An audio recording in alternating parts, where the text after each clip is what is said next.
pagkadarag po kasi, kailangan malaman muna nila kung anong gusto nilang pasuking market.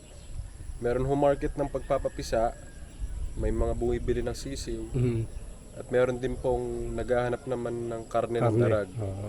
Ako po, ina-advise ko bilang nag-alaga na ng tutok na tutok sa darag ng ilang taon.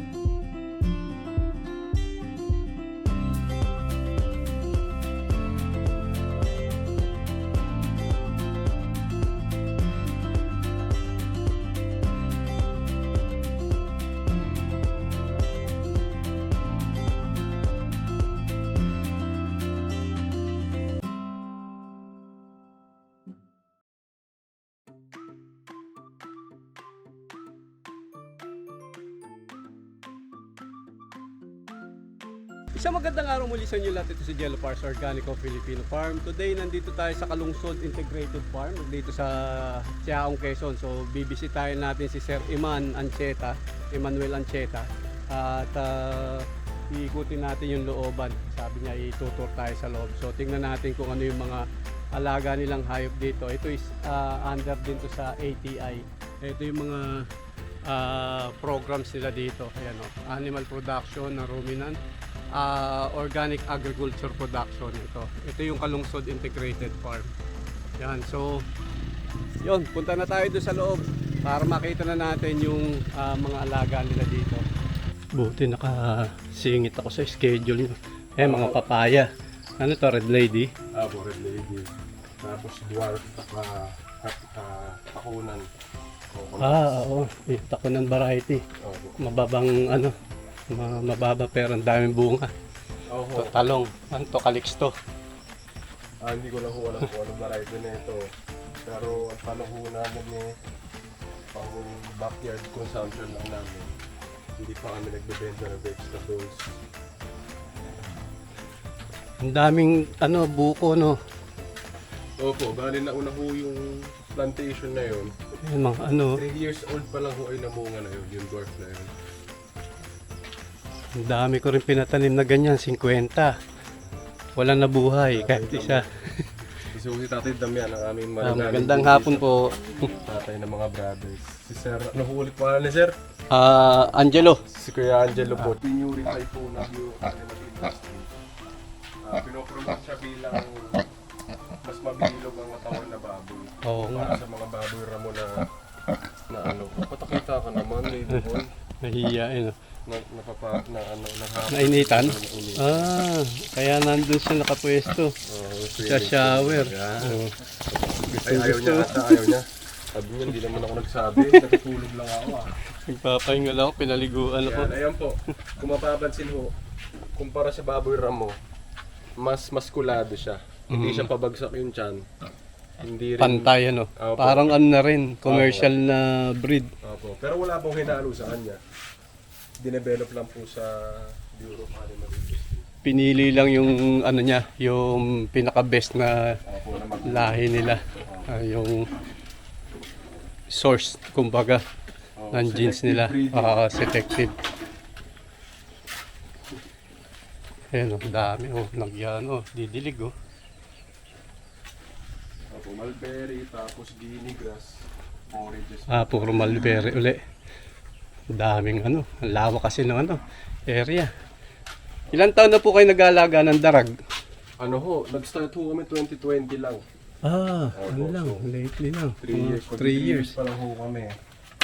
Ayan, mga baboy. Opo, ito yung mga ating mga paanak na dito. Opo, paanak na dito.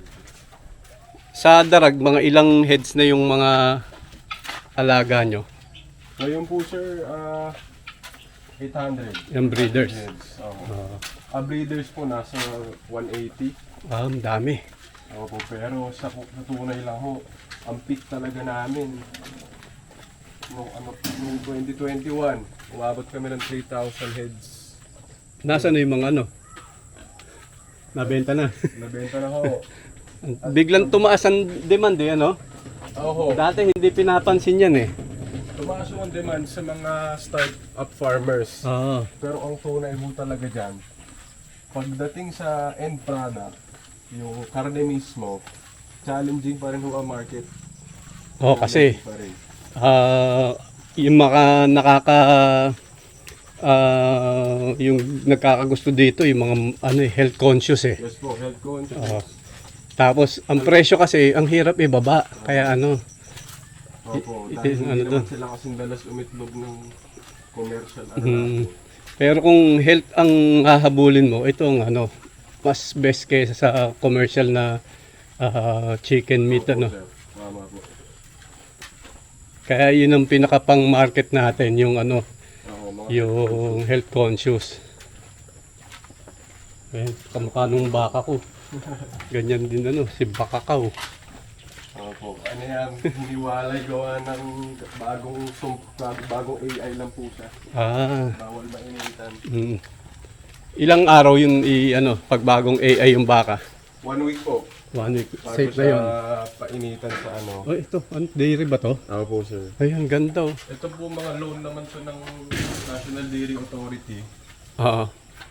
Nung nagpa-accredit po kasi tayo bilang training center ng ruminants, requirement ng dairy production. So, yan, umutang tayo ng baka. Tapos ang programa naman po nila babayaran mo baka din. Pagka nanganak sila, Ako. bibigyan. Tapos sa'yo na to. Apo, sa'yo. Parang palit lang. Apo. Kaya siya balik baka program ang tawag nila. Oo. Ibabalik mo sa kanila, same specification ho nung dumating sa inyo. Tapos, sinong pwede mag-avail niyan? Kayo lang. Ano ho, kahit sino. Pwede Kahit mag-avail. sino. Pero mag-i-inspect po sila. Sa location. lugar. Kung talagang kaya nilang i-maintain. Apo. Kasi bihira naman ho sila magbigay ng 2 heads, 1 head, ganun eh. Parang minimum ay 5. So if kaya mo ng 5, bibigyan ka nila ng 5. Pero kailangan may pabahay, forages, tapos may paggagatasan ka. Milking facility. Milking facility. Pero kami babago na rin kami sa dairy. Pero may mga konting Ito mukhang imported talaga itsura nito. Ito ho, Ang lalaki, direct no? import, Oo. itong dalawa. Holland ba yan? Ano ho, sir? Australia. Australia. Ito Holstein din, iba Jersey. Ang layo ng itsura nila sa baka natin, Alayo po. Ang Pati yung tawag ho sukat. sa kanila kasi temperate breed. Oo. Yung sanay ho sa malamig. Ito Holstein. Holstein Jersey, Oo. crossbreed. Pagka na-cross pa ng isa pang Jersey genetics, ito ho ang ilalabas. Ito ho, 75-25 na sila. 75 Jersey, 25% Holstein. Ano yung breeding nyo dito? AI. Opo, AI. May nakukuha naman mga similya dito, no? May available na. Ang maganda ho sa NDA, yung ibibigay nila, sila rin ho ang mag-AI. Mga libre. Ito macho na, lalaki ba yan? Babae? Bahay po lahat sila. May sungay. Yung iba wala, no? Ano ba yung pinuputol yung iba? Ano po sir, pagka dairy breed, may chance ang polled ang genetics ang tawag. Polling, hindi tutubuan na sungay. Pero merong mga pamilya na sungay. Lalabas pa rin. Oo. Ito, pabuntis na yung tatlo. 1, 2, 3. Etong dalawa. Ang lalaki ng mga katawan, no? Yan sir ang problema sa totoo lang. Nakabighaning malaki pero ang feed requirement sabi ng Mas NDA. mataas. Sir, kung kaya 60 kilos ng damo Per day. araw-araw. Bigat. Kami ho naman, willing kami mag-experiment. Oo. Sabi namin pagka may napalabas na lalaki na punggok ang lahi niya, nagatasan, yun ang gagawin natin boom. Para makuha yung dairy production niya, pero hindi na yung paglaki. Maamo. Maama ho yan. Hyper lang, hyper ka no. Ito naman yung mga meat type po. Pero itong area na to, ilang taon nang existing tong Yung mga pinaka-development ko Ah. na nagsimula. 2013 po. matagal na. Oo. 2014. Nag-start kayo sa anong hayop? Ano ho, black pigs. Yung mga Saka ganito. tupa. Okay. Tupa. Eto, meron din. Dito mga breeder. Mga partner. Partner. Yung mga allergic. Ilang buwan hina-harvest yung mga partner nyo? Ano po sir, maximum na yung 9 months. 9 months, benta na. Ano ho, sa amin ho kasi, halos lahat ng paanak, pataba, farm to table ho. Direkta. Oo, kasi binuksan po natin yung farm bilang events place na training center. Kaya every time may training, every time may event, natutuwa sila kasi farm to table. Kung ano yung inikutan nila, nakita nila, natikman nila. Eh, yung gantong bower, pinapatikim din. Ako, bihira kami patikim ng kambing sa amin lang kasi ang kaunti ng karne. Ayan, bower. Terminal, ano naman siya? Bower Terminal na ano. pack. Tapos, Ito, ito ho, mga Anglo-Nubian. Nubian ano. Ito, barako na Nubian. Tapos, Laki oh. Parang si Godzilla. crossbreed. Ito, dapol. Ay, hindi. Pure ano rin siya, pure Anglo-Nubian. Nubian ano. Babae. Hindi ba nangangagat yan? Naangat po pero Hindi niya buti naman tinotodo. at hindi matulis ang ngipin nila. Ang pakain nyo, ano, silage. Opo, silage, fresh grass, tsaka legumes. So ito po ang medyo matagal din ang balik ng kambing. Oo. Kasi 5 months bago manganak. Although twice a year siya manganak, yung pagbenta mo ng batang kambing, may konting hintay ka pa bago mo siya mailabas ng ano. Tapos ang Yung presyo, winning time. oo. Tapos ang presyo, kung hindi siya purebred, talagang babarating ka din. Pagka hindi kilala pati yung breeder, ano. Opo. Okay. Eto, ang daming pagkain ng ano, black soldier fly. Hindi nyo pa nasusubukan ng black soldier Hindi fly. pa po, sir. Pero yun ang plano po. ANC pa lang po tayo. African Micro. Para sa mga ano, yung compost ano, yung vermicompost, vermicast. Ito meron din silang ano, pato. Opo, mga itim na pato. Tapos naano ko dito rin yata yung itik pinas sa area na to sa Quezon. Opo, sa ano po yun? Yung sa partner natin sa Bureau of Animal Industry po. Hiwalay pa yun. Sila, hiwalay po. Sila ho yung pinaka nag-purify din Oo, ng itik pinas. Pinas. Mas ano pa siya, madaling i-sexing pagka hatch ano. Opo. Eto, lalaki oh. Ito po yung ating mga cowboy. Sila ang ano dito. Oo, ito si Brother J. Brother J. Ayun si, Ang gagawin natin Brother J ngayon? Mag-i-inject. Nang Ayun. mag-aalaga? Ay, nang baka ito. mag-i-inject sila ng ano. Ano tong ibibigay nyo? Vitamins? Opo. B-complex, monthly yan. Electrolytes and weekly ho. Weekly? Pagbaka weekly. Ano po sir, sa totoo lang, pagka ang standard talaga, at least every 3 months. Pero pagka ganitong tagtuyot, pagka hindi quality ang forage mo, mas kailangan Back mong up, supplement. kumbaga. Oo. Kasi tagtuyo, tapos ay yung mga nakakain nila, brown na, kulang sa vitamins. Lalo na ho yung mga breeder. Kailangan ng suporta na ano, nutrition. Opo. Pagka tag-ulan naman, abay medyo maganda-ganda. Kahit mas madalang. Ito kasi mga inahin lahat. Kaya very crucial. Yun nasa labas ang ano niyan, ang bulog, yun Opo, nasa, siya ang bumubulong. yung gwapo sa labas. Opo. Ang dami. Meron din gwapo dito sa loob naka-blue. Ayun. Yung ganito pag nagbebenta, anong edad ang binebenta nyo? Ano ho, actually pagkawalay, parang ito ho. Yung ganitong edad po. Yung malaki-laki 7 na. months. 7 months pwede na. Kumakain na siya mag-isa, no? Oho. As early as 5 months po may tumatawad na. 45,000 pinakamababa. Anong lahi yun? Ano ho, itong local breed natin. Pero ang Hindi lalaki. Brahman. Ang lalaki Opo, niya. sir. Kasi magagaling ho ang breeder talaga ng mga Pinoy. Kasi ho, ang breeding... Local lang yan? Local genetics lang po yan. Ang laki Ang downside lang ho ng local genetics, hindi predictable ang productivity. Mm. Unlike po ng mga may certificate. Doon kasi sa mga malalaking farm, Dicta Ranch, tsaka sa 5A Cattle Ranch, Julianas Cattle Ranch. Garantisado nila, yearly mga anak yung inahin. Dito, medyo kailangan mo ng oras sa R&D. Kasi obserbahan mo pa. Kung nanganak siya, obserbahan mo ng 2 months kung regular ang heating cycle niya. Hindi garantisado. Although malalaki talaga. Ang lalaki ng bulas, oh. Pilipinas ano lang. Local ano. Local Pero ano breed. ho siya, ang naging springboard ho na genetics niya sa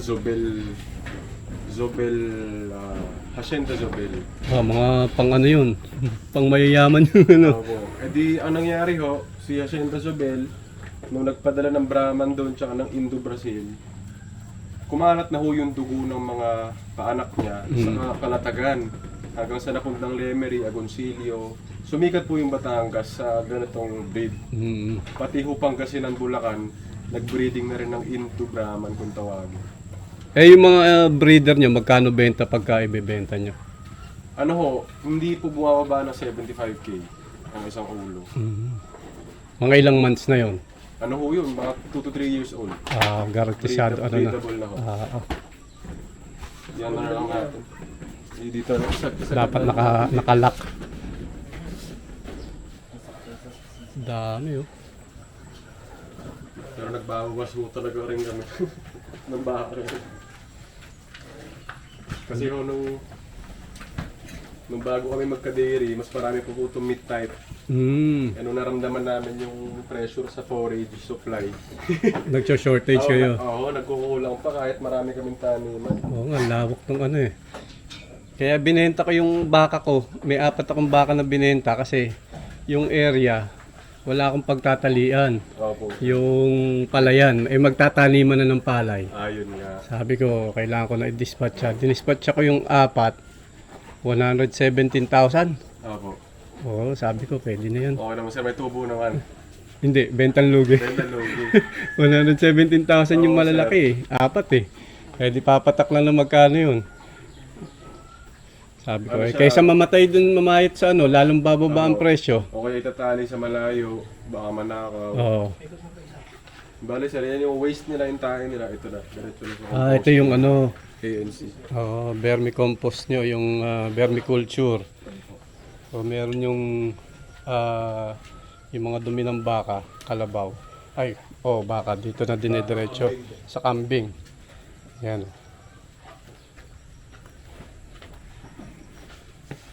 Tapos yung pinaka-casting niya, yun na yung ibabalik nyo naman sa halaman nyo. Fertilizer ito. Opo, sa vegetables tsaka sa mga gubat. Oo. Ayan ho. Ito na, ready na. Patutuyuin na lang ng konti. Wala ho Minsan akong diretso na sistema yun, no? dito sa mga gubat. Huh? Migration system ho ang tawag namin dito. Kusang lilipat na lang sila sa may pagkain. Oo. Pagka bumaba na siya ng gusto, nag-turn na sa verbicast, Oo. saka lang ho namin hinaharvestan. Bali, umikot lang ho sila dito. Palipat-lipat lang sila. Hindi naman lumalayas. Siguro sir, may mga lumalayas din. Makikita mo na sa ibang pwesto. Oo, pero kumbaga, hindi na nasasaid ang uod dito. Lagi may naiiwan na ano. Okay. Dito baka. Doon sa ano, kambing. Mga area. Dito na yung mga manok. Okay, sir.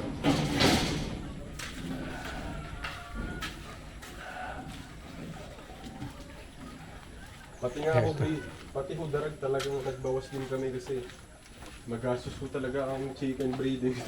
Oo. Dapat pala, bawasan mo ngayong araw na to.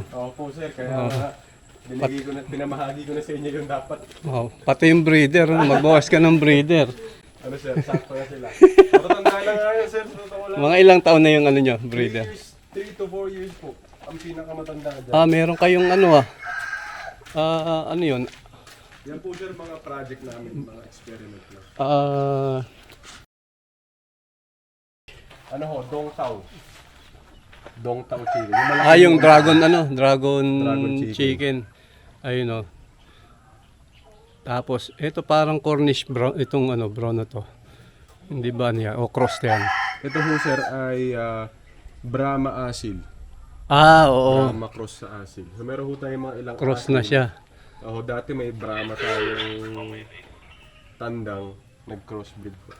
May malalaking manok. Tapos may mga Americana, yung blue egg. Easter egger Kulay blue. Pero medyo hindi sila productive pagka naka-cage. Pagka free range. Mas gusto nila free range. Ito naman ho yung raised bed garden. So elevated gardening, iwas po sa tagtuyot, iwas din sa mga predator, mga insekto. Tapos lahat ho ng medium niya, yung ganyang kataas, lahat ho yan ay byproduct na ng hayop. Kaya napaka malusog ho. Natural yung mga fertilizer. Ano, sir, hindi kami naglalagay ng ano. Mga dumi na rin ng tsaka vermicast. Opo. Tapos dito, hindi ko na alam kung kita sila dito. Eto, meron kayong May mga bibi rin dito sa Ito pang carbonize carbonizer. carbonizer ng Papalitan nga lang namin to sir kasi ano na, gato na siya. wala siya. Matagal namin hindi nagka-carbonize. Matrabaho din. Opo sir. Babantayan mo. Higit sa lahat po yung rice hull. Pahirapan po sa supply. Ito. Ito po sir, sir, nagkulang ng 5 ulo. Oh. 35, 30. Pero may padagdag akong 2 tandang, 32. Ganun ba sir ang dala niya? May dalawa akong dala doon Sinigurado kong baka magbebenta ng breeder na inahin Kaya nagdala ako ng extra na lalagyan. Ito mga to, ano yung nakalagay dito? Ano po yan? Mga feeds po. Fermented feeds. Fermented feeds, tsaka silage. Aha.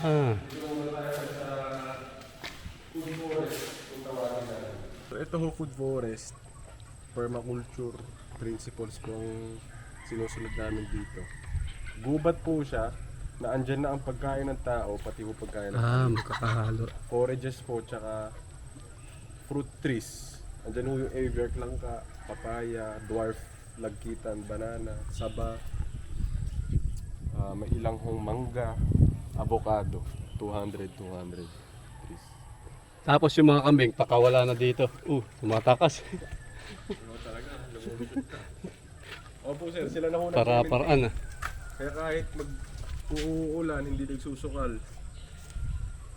Sila ang tagalinis Opo sir, sila taga-fertilize, taga-linis. Ito yung mga breeder. Yan po ay mga katayin. Mga crossbreed na ilan, tas katayin yung darag.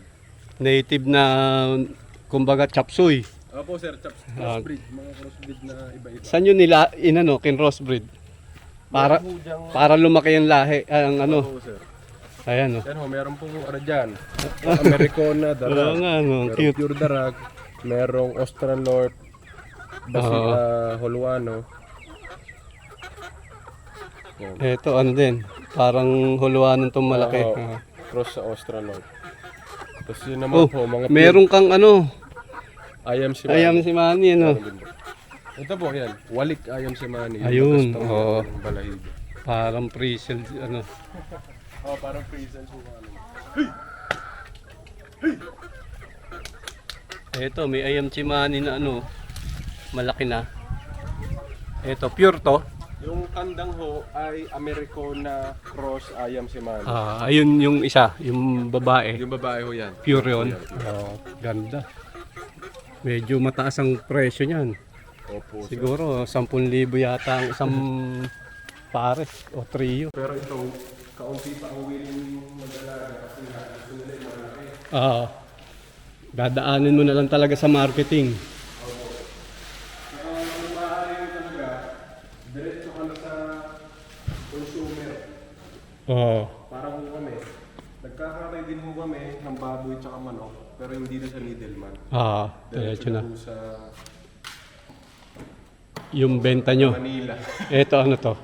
Ito yung mga... Ito ho sample ng silage natin. So ito ho ay ginawa pa noong October 1, 2022. October 1. Last year po.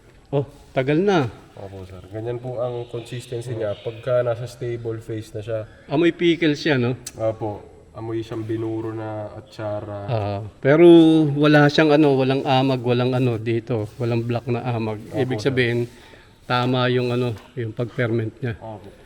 Ito pang stock talaga to ng pag nagkaubusan ng damo. Damo, hindi ka makapagtali. Pero wala na molasses to. Ito sir, walang bat. Itong batch na to walang molasses. Yan dami.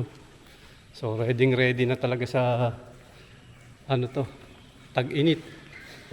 Usually sa tag-init nagkakaroon ng shortage ng pagkain eh.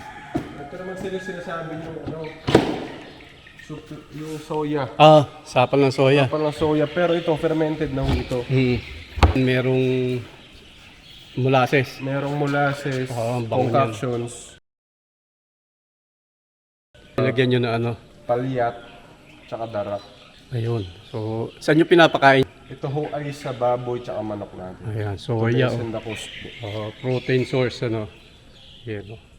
Ilan araw tinatagal niyang ano, yung pagka na-ferment niya yung soya? Ito po sir, Sapal. ang pinakamatagal ho namin na hindi napakain siguro nasa 2 buwan. Hindi pa rin nasisira. Hindi pa rin nasisira. Pero pagka sinagad mo siguro kahit po taon, Ah, pwede po siyang tumagal. basta tama yung ano nyo, lagayan, ano, yung pwesto. Kasi yung sapal ng soya, pag hindi mo ipinerment, maximum niyan is ano, mga 2 weeks. Baka 1 week pa lang, nangangamoy na siya. Opo sir, depende pa kung bago yung nakuha ng trader. Kung direkta sa planta, mas okay. Yun, naikot na natin yung ano. Yun, na-harvestan na, pati ito nasa igna. Pero may mga hinihintay pa tayong tumutubo. Pakchong din. Pakong. Tapos kami ho, pag nagpapakain, kasama ang katawan ng saging. Opo, so yung ubod, para pamparami, pampabusog. Ano siya, extender kumbaga. Opo, dagdag kanin. Para Dami naubos kong sa mga- pinatanim na pakchong, wala na buhay eh. 700. Nako sir. Samantalang napakadaling buhayin yan. Opo sir. Ang tinanim po pa nung tinanim nyo po ay rooted na. Diretso. Meron na siyang mga ugat na konti. Tapos may usbong na rin. Kaya lang ang problema, nung itanim doon, yung mga ganyang kalaki, tinalian na ng baka. Opo, yun po. Ayun, magaling yung bantay ko. Ayan ha. Kaya yung mga ganyang kalaki. Tapos sasabihin sa akin, wala, ayaw tumubo eh. Opo sir. Yung pala, nakain na ng baka. Yes po. Ayun no. Yung po ang downside pagka... Samantalang kahit iba tumulong yun dyan, mabubuhay eh. Opo, pag tag-ulan, makubuhay siya. Ang ayaw niya kasi sir, pag nagsisettle na yung roots niya, pag nauuga-uga. Nagagalaw ano. Yun, yung mga tips sa pagtatanim ng napier. Oh.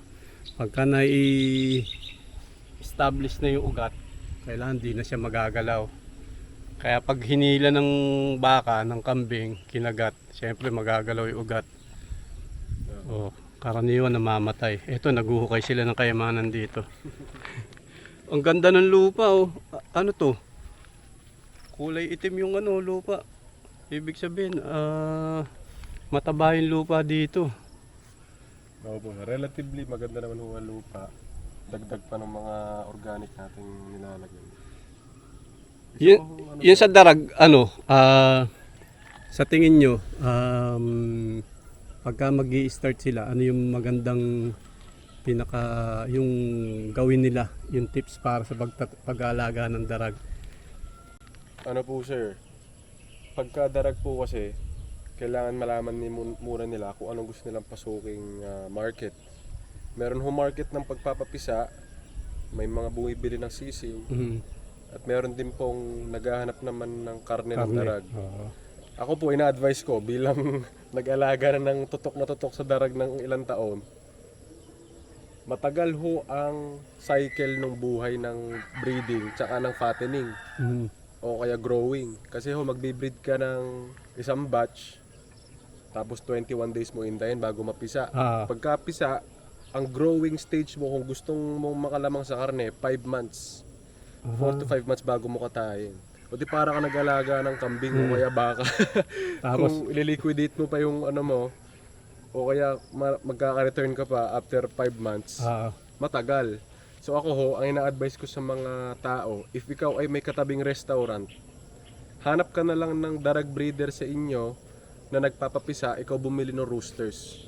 Yung mga Day old o kaya month old. Tapos i-fattening mo siya ng 3 to 4 months. Mabababa ang cost of production. Kasi yung ano no, yung karaniwan yung lalaki, yun ang pangkatay. Oo sir. Kami namang breeder na nagpapapisa, ayaw namin yung burden na sa amin ng breeding, sa amin din yung fattening. Kasi akala nila sir, ayaw magbigay ng babae, ayaw magparami. Kala lang nila Ayaw nila nilalamangan. ikalat, Oo, pero yung kung mararanasan ho nila yung gastos sa maintenance ng breeder, pagpapaitlog ng breeder, pag-incubate, tapos ikaw pa magpapataba ng 4 to 5 months, mangangayaw ka sir Kumbaga sa pagod. kayo sa production. Opo. Tapos yung pagdating sa pag-dispatch ng mga pangkarne, mas Opo. advisable na kumuha sa Opo, sa breeder mga lang. breeder Pero kung sila naman po ay may enough supply, kunyari nakapag-imbak sila ng organic nilang pakain na low cost, tapos gusto pa rin nilang mag-breed tsaka magpataba, pwede naman po basta kaya naman. Pero kaya ang darag ho talaga, aming ina-advocate na kung hindi ito income generating project, mas mainam ho itong pang homestead o yung kukuha mo backyard. ng backyard. May healthy na pagkain ng pamilya mo, iwas sila sa sakit, mag-i-enjoy ka pa sa pag-aalaga. Kasi yung commercial industry ng native, nasa exploratory phase pa lang ho tayo with the government eh. Oo, ang tagal na ng hanggang ngayon ganun pa rin. Pero Oo. sa darag, yung sa mga sisiw, diba, kung mga day old, Yes po, on day old. may market. Yes po, nagsa-start na ho ang pag-boom ng market. Sasakyan na rin ho nila ang projects ng mga government na yung dispersal. Marami hong dispersal ng native ngayon dahil hindi na ho nagkakaari ang foreign breeds. Ayaw na ho nila magpa-import na ibibigay. Yung baka nagkakaari pa ngayon na import bigay kasi wala naman tayong dairy breeds na marami. Pero yung poultry dahil po sa bird flu sa Europe, sa US, Nakakapagpasok pa tayo dito ng sakit. hindi na nila, sabi nila native na lang, sabi nila ng DA, native na lang ibibigay. Pati baboy, puro native na ho ang binigay. Consulting with the Bureau of Animal Industry, nangangayaw na rin silang mamigay ng mga hindi resilient na livestock. Pero pagdating sa source, yung kumbaga yung demand, kaya nyong i-supply ng or kailangan pa na mas maraming mga breeder na Opo, darag? sir. Kulang pa. Kulang na kulang po, kaya yan, maganda pong opportunity na mag-start sila dahil hindi ho siya tulad ng mga heritage breed na parang mauuso lang tapos malalaos na. Ito native ho kasi sila ang magfi-fill dun sa gap ng yung organic tsaka pasture raised na meat ng chicken. Saka ang karaniwan dito sa native, ang pagkain mo lang, yung mga nandyan lang sa paligid, Opo, sir. hindi siya mahirap yung mga pag pinakaula mo dito. Pero syempre, kung gusto mong quality meat, kailangan kang gumastos talaga sa feeds niyan. Yun ang doon. Kung hinahabol mo talaga yung meat sa meat production para maibigay mo yung kailangan nung mga bibili. Opo. Lalo na ho sa breeding. Oo. Sa breeding. Pagka sa breeding ho kasi, sa pagpapalaki pwede pang organic pero pag sa laying, yun po yung challenging sa native. Hindi pwedeng doktorin kumbaga. Opo. Kailangan mabigay mo yung nutrition na talaga sa manok na yung kailangan nilang kainin dapat maibigay. Hindi pwedeng madre de agua. Marami kasi madre de agua lang, asola. Akala nila ganun kasimple, bibigyan mo ng pagkain. Hindi nila alam pagdating ng panahon na yung depleted na yung calcium supply sa katawan nila, protein may epekto dun sa sa pinaka health ng manok. Tama po. Ayun. So ayun, ito na yung Ito si Sir Emmanuel, kasama natin si Sir Emmanuel. Dumayo tayo dito sa Quezon, Dolores Quezon ba to? Chaong po. Chaong Quezon. Yun, shout out pala kay Sir Dan Tagabuan. Si Sir Tabarak Dan Farm. Tabarak Farm. Si Sir Dan ang refer sa akin kay Sir Emmanuel. Yun, naghahanap ako ng darag. So ito yung itinuro niya sa akin. Kahapon nag-message ako, ito. Nandito na ako mismo sa Chaong ngayon. Maraming salamat po Sir Emmanuel. In short, Iman O siya yung nasa sa pinasarap na panood ko. Sabi ko ay sigurado yung dito, yung lahi ng mga darag na makukuha ko dito.